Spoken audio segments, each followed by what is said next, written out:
সে বলল নবীদের সাথে শত শত নয় লক্ষ লক্ষ ফেরেশতা রেখে দেন কে?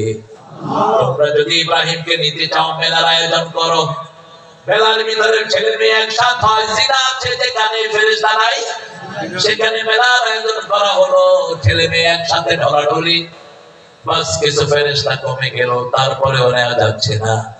এবার ফেরেশতা আবার নমরুদকে শয়তান পরামর্শ দিল, ইব্রাহিম আলাইহিস সালামের জামা খুলে ফেলো, কাপড় খুলে ফেলো। যখন কাপড় খোলা হচ্ছে তিনি কাঁদা শুরু করলেন। আল্লাহ বললেন, ইব্রাহিমকে তোরা জান্নাতের পোশাক পাঠিয়ে দিচ্ছি। সুবহানাল্লাহ। জান্নাতের পোশাক তিনাকে পাঠিয়ে দেয়া হলো, আর বলা হলো, ইব্রাহিম এই জান্নাতের পোশাক তোমাকে প্রথম কিয়ামতের ময়দানে আমি পরাইয়া দেব। সুবহানাল্লাহ।